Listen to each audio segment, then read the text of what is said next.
Meanwhile, our panel, as authorized by the House plenary, reached a unanimous decision to remove or realign the controversial confidential funds.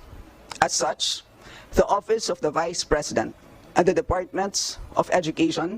Magandang araw sa atin lahat mga kababayan, at nagtagumpay nga itong Makabayan Block at ilang mga bumabatikos sa kay Vice President Sara Duterte or yung mga sumisingle out dahil zero na nga confidential fund ang para sa Office of the Vice President at Department of Education, at isinama pa itong tatlong ahensya ng gobyerno, so itong DICT, DFE at Department of Agriculture. Yan umano ay ilipat nga sa mga ahensya na may mandato umano na proteksyonan itong West Philippine Sea at ang ating teritoryo.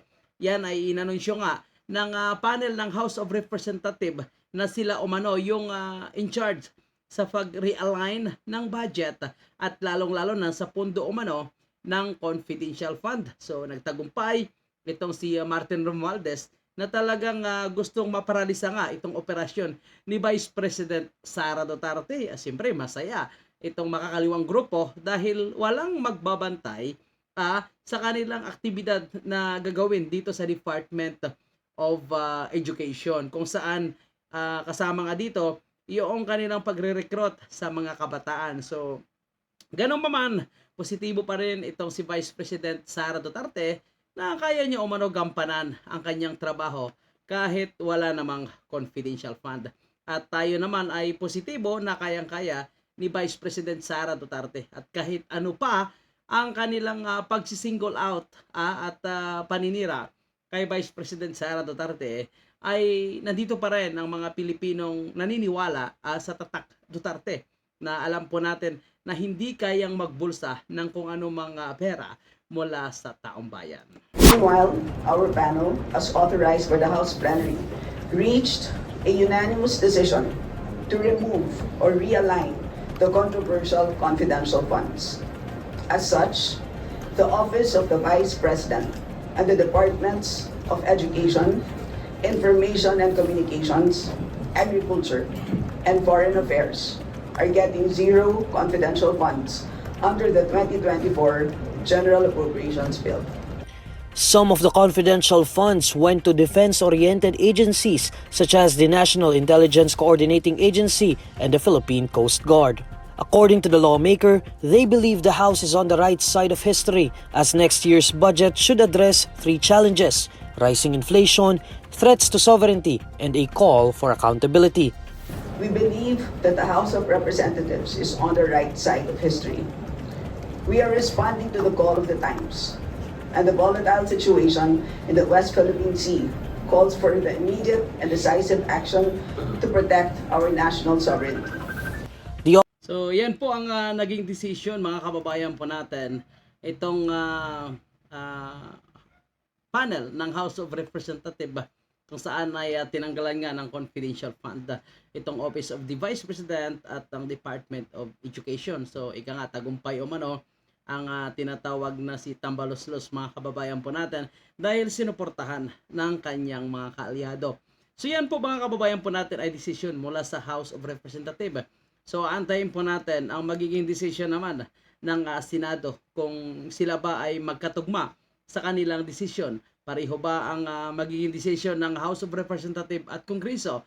Maging sunod-sunuran ba ang mga senador sa gustuhan ni House Speaker Martin Romualdez? Ganon pa rin mga kababayan po natin, ang kaukulang budget naman para sa Department of Education at Office of the Vice President ay buo pa rin naman.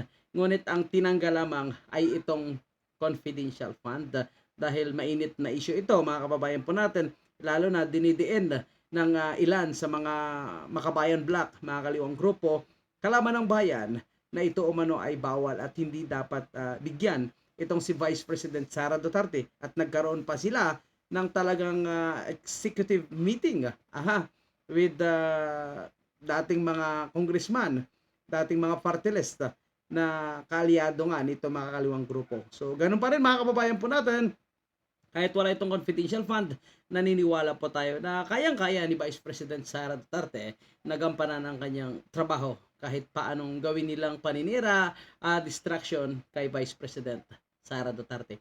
Tandaan po natin mga kababayan, talagang kailangan mag-alyansa itong si Representative Stila Kimbo dito kay Romualdez o kailangan niya kontrahin ang confidential fund ni BP Sara. Kasi unang-una, miyembro ito ng Liberal Party.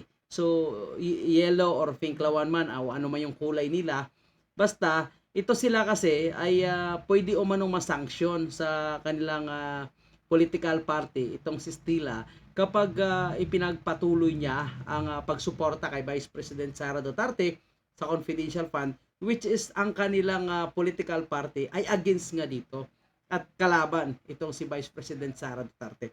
So siguro baka nakipag-meeting or baka sinabihan siya. Kaya kung maalala po natin ay biglang nag-twist ito. At sinabi niya pa na nagulat siya umano bakit nagastos umano ng Office of the Vice President ang 125 million na confidential fund sa loob lamang ng 11 days. Parang yun ang kadramahan niya. So ang sinasabi kasi natin, kahit nagastos man niya ng isang araw, 2 araw, 3 araw, ang importante ay ginamit doon sa dapat paggamitan at hindi binulsa itong sinasabing confidential fund. Ganun pa man, ay kahit anong paninira nila, anong sinasabi nila na hindi tama yung paggastos ni Vice President Sara Duterte, wala naman silang ebidensya, mga kababayan po natin, na talagang madidiin nila itong si Vice President Sara na ginamit itong confidential fund na sa hindi tama o ibinulsa, di ba? So puro lang sila haka-haka.